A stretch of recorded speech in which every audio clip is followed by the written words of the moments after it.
Psychiatrist Dr. Rudolf Dreikurs is a leading proponent of individual psychology.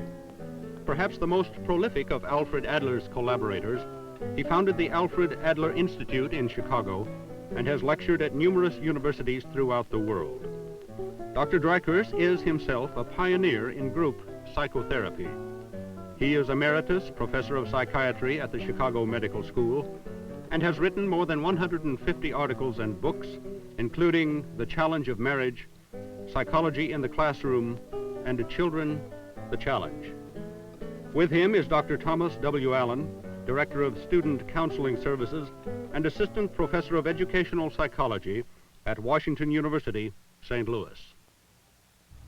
One of the comments, or one of the criticisms that has been leveled against individual psychology, quite recently, in fact, in a book on systems in psychotherapy, is that while it is a system of personality, it offers very little in the way of guidelines, concrete operations, which can be used to the counselor or the therapist. Is this really a legitimate criticism? I don't think so. I think the opposite is true. I personally am interested in the philosophical background, the theory, only as it permits an explanation of our technique. And I am one who advocates that what we have to learn is techniques. Parents have to learn to use techniques. Teachers have to learn to use techniques. Counselors and therapists have to learn techniques. We don't believe that mere relationships change something. We don't believe that merely general behavior change something. We have to know much more specifically to understand what goes on and to act upon changing what goes on. So the opposite is true. What are some of the strategies that you would advocate? I give you an example. We have to learn to solve conflicts in a democratic transaction. Conflicts will always exist where people live together. But in the past, conflicts were solved by the one who had the power. The other one had to accept the solution on these grounds. So can't do that anymore. Now we know today we found 4 basic principles in problem solving, conflict solving. First, it has to be done on the basis of mutual respect. Neither by giving in nor by fighting to get anywhere. Now each of these steps requires a lot of explanation which I don't have the time to give you. But if you fight to give in, you can't solve a conflict. Either in the home, in the school, or in therapy. Anywhere else. Second, you have to identify the problem. The problem is never the issue which you argue about, but always the personal involvement. Prestige, status, losing or winning. We described the 4 goals of a disturbing child. Attention getting, power, revenge, to be left alone. These are the issues where parents and teachers fight with the children. Not about getting up, not about homework, not about behavior. We have to pinpoint the issue. In labor strife, it is the issue of who wins, who loses. It is never the amount of money, the fringe benefits you get. So we have to teach people to identify the real issue and deal with the issue and not with the expressions of the issue. Third, you have to reach agreement. Now most people are totally flabbergasted at a suggestion that in a moment of a conflict you can reach agreement. The opposite is true. You can't have a conflict without full agreement. You can't fight with somebody without full communication that you want, agreement that you will, and cooperation that you carry it out. And the amazing part is that you can immediately change agreement if you change your role in it. But most people only know what the other one should do and don't see what they can do. If you think what the other one should do is a closed door, you can't make him change. If you think about what you can do, then you suddenly open the door. So we train parents, teachers, community leaders how to change agreement by their own different form of role-playing. Fourth, conflicts can only be made by shared responsibility, by participation in decision-making, in the family, in the school, everywhere else. These are the principles which we apply for education, for counseling, for psychotherapy, everywhere else. Now there are special things which we do with the parents. The parents have to learn what to do with kids. We are living in a highly pathological society. There probably was never any living being on this earth who didn't know what to do with their young. Only our parents don't. Why? because raising children was based on tradition. Our autocratic tradition is no longer effective. And in our autocratic society, you could only raise children by power, by pressure from without. Today it doesn't go anymore. Our parents are completely ignorant of what to do, and the experts who teach them don't know very much more. And so we have to, in our book for parents, we have pointed out the 36 methods which a mother and father has to learn. We have to tell them what to do. The amazing part is, while they are not two mothers alike, and personality, background, experience, they all make identical mistakes. When we help parents, we help them to know what to do. That's why we are doing our counseling in groups, to learn from each other. We are not giving therapy. There's nothing pathological what a mother is doing. Even a pathological mother can become a better mother, including a psychotic mother, if she learns to do some of these things. Every mother can learn it, and we have to teach her. The teacher is part of the bankruptcy of our educational institution. And our teachers' training institutions, we raise teachers who are excellent as long as the child wants to study and to behave himself. When the child decides to do neither, the poor teacher has not the slightest idea what to do with it. We are bankrupt in our family education where the parents don't know, bankrupt in our school and in our college just as well, where I don't want to go into deeper things. Now in psychotherapy and counseling, I'm alarmed about the fact I go from one university to the other, see what the counselors are doing. The vast majority of our counselors have not the slightest understanding about children, like the teachers. They don't know the motivation. They don't know how to understand the motivation, nor what to do with the motivation. So the teacher has to learn shared responsibility, group dynamics, understanding of the child, pinpointing the issue which is of psychological nature. The counselor has to understand the meaning of the child's behavior, helping him to see. We confront the child with his goals. We show everybody what he's up to give him alternatives of changes. Then we find the basic principle of encouragement, for instance. Everybody believes in encouragement, like anybody's against sin. But one never doesn't know how to avoid the one and to do the other one. We have to train the difficult, complex technique of encouragement. We have to teach logical consequences. The authority of adult is gone. The adult has to be a leader, to let reality with its demands impress the individual person. In psychotherapy, we help to change the value system. Again, one of our strongest methods is a confrontation technique. We tell a person not what he is, but what he intends to do, which is a tremendous encouragement. People don't understand why our people take to it when we tell them what's wrong. They are masochists. No. When you tell them what they are doing about their goals, they immediately feel encouraged because they see they have a chance to change it. They can't change what they are, but they can change what they are doing. They can change their anticipation. They can change their goals. And so encouragement is the most crucial factor in our whole methods. Now you can see only a few of the basic things which automatically come out of this self-determination of the people, of their social orientation, all the things which have to do with our form of idea, the symbol of man which we have. So it's a direct relationship. It's not a matter of really just of confronting some sort of disease process that has to be carefully worked out, in a sense. I hear the Adlerian therapist being very active of taking responsibility to a certain degree. While the responsibility for the change is still the client's or the patient's, still the therapist has some degree of responsibility to exhibit some expertise. It isn't just a matter of sitting back and telling him what he's feeling.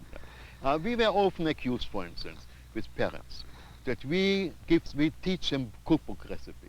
We teach them a philosophy of human relationship. And we are told all depends on the attitude of parents. If they have the right attitudes, you don't have to tell them anything, and if they have the wrong attitudes, you can't help them. For me, that is nonsense. The right attitude can only develop after the parents know what to do with the child. How can you show them how much they love him if they are constantly defeated by him? The right attitude and love is a consequence of learning what to do, but not the prerequisite. First show them what to do, and then they can enjoy the children. They really have to know how to implement these attitudes. The attitude is disembodied attitude is not very helpful, I guess. And one of the worst criticisms is accusation that we manipulate. Which is absolutely true. We do manipulate, but so does everybody else in all human relationships. We ask, for instance, somebody criticizes me, you ask loaded questions. Of course, because I want to lead the person through the questions to some insight. We use the method of Socrates. We always ask loaded questions to change people. And so, for instance, a patient says in my office, don't use psychology on me. For what purpose does he pay the amount of coming to me? We are deliberate in manipulation, in influencing, because we have an idea what the child and the parents and the leader and the person should do. When we explore an adult, we can understand his basic mistakes in life which he developed as a child. And far from being discouraged by realizing it, he says, now I understand. Let's take a child, when you will see a child, when we explain to him the goal, he feels relieved. Until now he only believes he's a bad boy. Suddenly he begins to understand why he acts like a bad boy. Has alternatives, can change. Now there are some that would argue that when you would confront him in this way, he would withdraw more into himself. He'd feel defensive. He'd try to fight you and struggle, and that you never could get anywhere with And him. the opposite is true. You win the respect of the child who feels understood. And I developed even this new technique, I think I mentioned it, this hidden reason. When you can explain to someone what goes on in his mind, he changes. Even the juvenile delinquent, even the psychotic, becomes human when he feels understood. And we try to help people to understand themselves by showing that we understand them. It's not just the same as saying, I think you feel so-and-so. That's the kind of what usually passes for understanding in counseling. Telling him what he feels, so what? Tell him what he is, so what? Tell him what he intends, this I can change. Implied is a tremendous encouraging factor of the possibility of a change. Now when it comes with parents, with mothers, we have to pinpoint what they're doing. All the generalities, give him more love, more patience, don't do that. We have to make it so concrete that every mother can do it. And I am convinced that any mother can become a better mother, including the psychotic. Through this pinpointing what they can do, one of the most forceful means which we have is the bathroom technique. People laugh about it. They don't take it serious. It is the most powerful means to extricate the mother from the power and involvement with the children. And it brings peace to the family. Actually, when the mother gets out of the conflict, the whole family becomes harmonious because the children have to learn to take care of themselves. You mean by the bathroom technique that the mother withdraws to the bathroom, she extricates herself from the situation. She won't let herself be pulled into conflict with the children. Right. And this is the reason why I am convinced that even a psychotic mother can become a better mother, because even the psychotic mother can go to the bathroom. Yes. As simple as that. And I mean it literally. She no longer is a victim. She no longer is managed by the children. She doesn't enter into the battle. There can be no battle without two sides, I guess. That's right. Are we ready now perhaps to go into the case? Yes, I think perhaps the best way and one of the most effective teaching methods that you've utilized is to demonstrate. And we have a mother who is having considerable difficulty with her son, and would like now to have you meet them and to see what you can do to be helpful to them. Very glad. Let's see what we can do.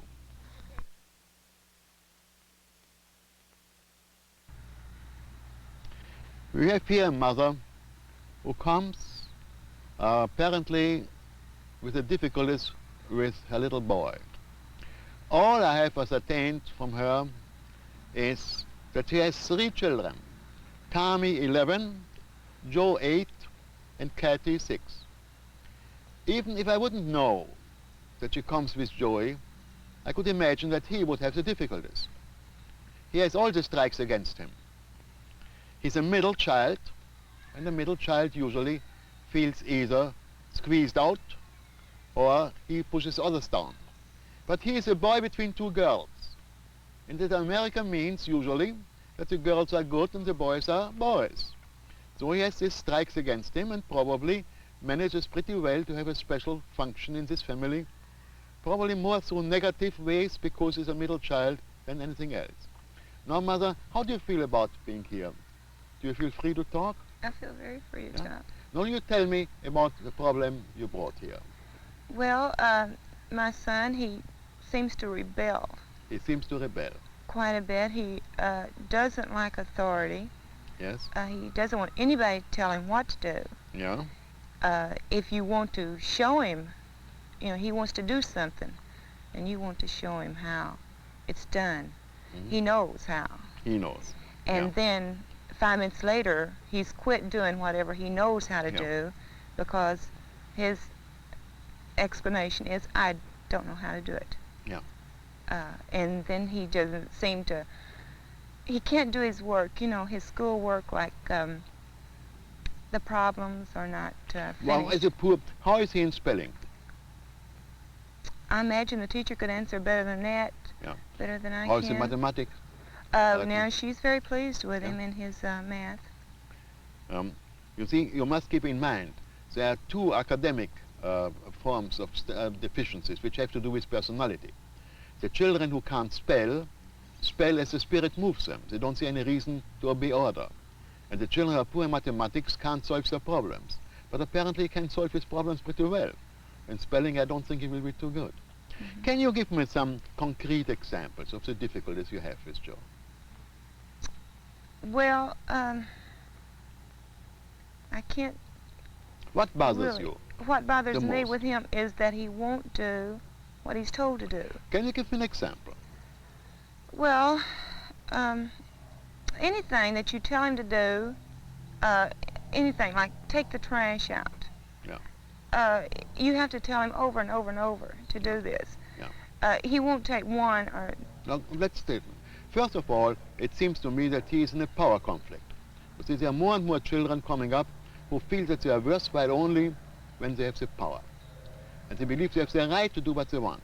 Mm-hmm. And there are the children, when you tell him what to do, he won't do it. If you tell him what not to do, he feels unbound to do it. And neither parents nor teachers have any idea what to do about it. And apparently you're in the same direction. Now, can you remember any incident this morning or yesterday which you had where you had troubles with him? This morning, getting dressed. Now, tell me what happened. I told him to get dressed. I laid his clothes out for him because he has. He knows that you can't wear a plaid shirt with plaid pants, Yeah. but yet he'll go in and put these on And what do you do then? because I tell him, you know, he has to Good. wear a solid shirt. Now, this is the most important thing. You will find out that all mothers make the same mistake. Whenever something goes wrong, what does the mother do? She talks. Nobody listens, but she will talk. And you will find that whatever he does, you talk. Mhm. Whether he doesn't take out the trash, whatever it is, you talk. And he loves to let you talk, only he doesn't listen. He just tunes And you me out. have no idea what to do with him. That's right. Now we can establish probably that he is in a power conflict. And we have to help you to know what to do about it. But let's hear first about the other children. And again, we have to keep in mind the significance of the family constellation. The most important person in a child's development is not mother and the father, but the one brother and sister who is most different, who is in competition with him. I would assume, like in most cases, the greatest competition, the greatest difference in personality is within the first and second child. So I would assume that Tammy is the most different one, and I would guess, by probability, that she is a good student, she is conforming, she helps around, she likes to please, she is all the things which she is not. And that is with a great probability in every single family. And most professionals and counselors have not the slightest idea about it. What kind of a girl is Tammy? You described her beautifully. She's a very good student. Anything that she can do to please, she does. She's very helpful. She's not rebellious at all. That's right. You see, the behavior of any one child can only be understood if you understand the behavior of all the others. The child doesn't grow up as an isolated unit. He very early finds his place in the family. And so when we know the behavior of the three children, we know in which way they try to find their place. Now I can well imagine what Kati is like.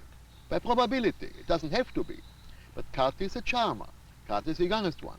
She can't be as assertive as Joe, nor as good as Tammy. Therefore, she has her own way, so smiled, so happy-go-lucky. She doesn't have the high ambition of the oldest girl, nor this determination of her own way of joy. Now that might be different, but we like to train people to guess, because if you guess, even if you guess correctly, there's no harm. You can correct it. But if you don't guess at all, you don't understand what goes on. So it's a typical way how we try to guess what goes on.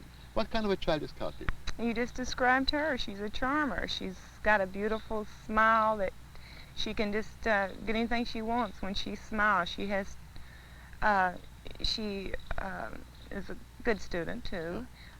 She's not as helpful as Tammy because she's the baby. That's right, But exactly. she does pick her toys up when she's told to. Only when she is When told she's told to. to. In other words, you find here the characteristic difference. They're very Joey it is- wants his power, and Katie wants attention. It's true. And most children get exactly what they want because their parents fall for it.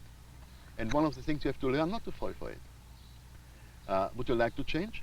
Yes, I'd Yeah? like to change. Good. Now, we want to give just a short, we won't go into too many details, because after all, as you described it, it's a typical family with typical relationships. So we don't have to go for more detail. But I like to go through an average day, from the morning to the evening. What happened in the early morning? Do you know that about 75% of all families get up in the morning with a fight? And yours is probably no exception. That's true. Now, how is the morning going on? What happens in the morning? Well, it usually. Can you get up? Can you get Joey out of bed? Well, Joey's an early riser. Oh, then he probably gets up too early. He gets up too early. But see, and- it's always the same. He's either too late or too early. He's Does he too early. disturb you when he gets up too early? Sometimes he does. He usually wants to eat the minute he gets out of bed. He's a big eater. Immediately he comes out. And who is Immediately. giving him to eat? I am. Why? I get up and feed him because I think he's hungry. You see how you can dominate the whole family? Then if he is an early riser, then which one of the girl will be slow? I would think Kati. Tammy? Tammy's a slow riser. Now how many times do you have to wake her up? Oh, at least twice before I can get her up. And most, why do you have to do that?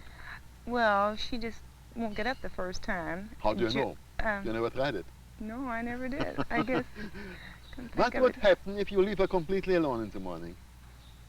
I guess she'd get up on her own. That's right. But you don't give her a chance. No. You see, because you are like any other mother. Mothers have to take on responsibility, and children are free to do what they want. That seems to be our arrangement. And you are a typical mother, right?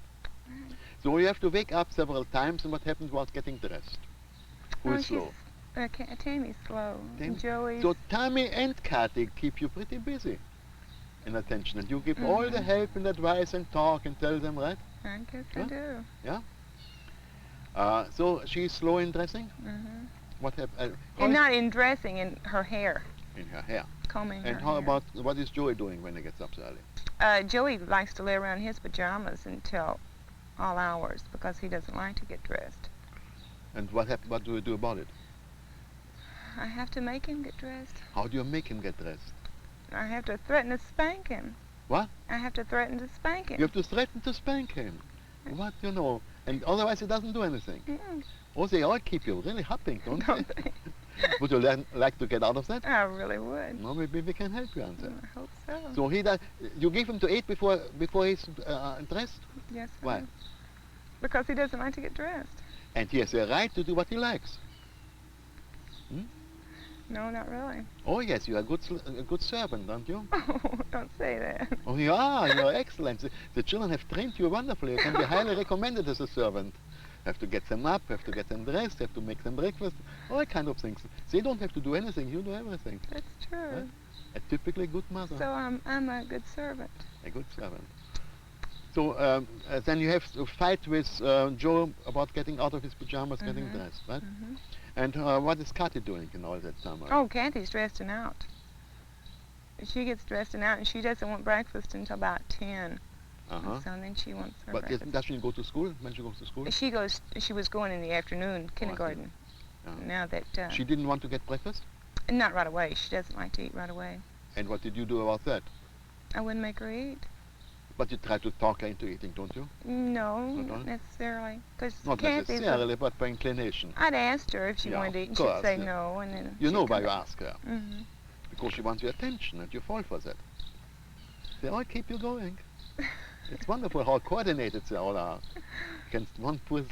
How does father get along with them? Well, I don't guess he doesn't wait on them. Of course not, he's a man. He tells them to do it, and Do they do mind it. him? Yes, they mind him very well. Do you know why children mind father better? No. First, he isn't so much around, but fathers don't talk so much. I guess Father- that's right. He tells them one time. And he means it, and they know that he means it. That's You talk too much. Before you can do anything, you have to learn to keep your mouth shut, which is a major assignment. You might explode, but I have to help you on that. But as long as you keep on talking, there's no chance for any improvement. Now, all right, are they late for school? Who is late for getting to school? Oh, they're not late. But you have to, You have to keep after them to you get have them to there on keep time. up with them. And what happens about making rooms and so on? Joey's the only one I have trouble with. Tammy keeps her room good Yeah. without being told. And what do you do with Joe about the room? I left it yesterday all day. But normally, what do you do? Well, I just keep after him till he does it, And he does it then. and then he does it. How is he? How are they in school? Tommy is a good student. Mhm. Kat is a good student. What kind of troubles has Joe in school? Well, Joey doesn't get along well with the children in the Because school. everybody has to do what he wants. Because He's a boss.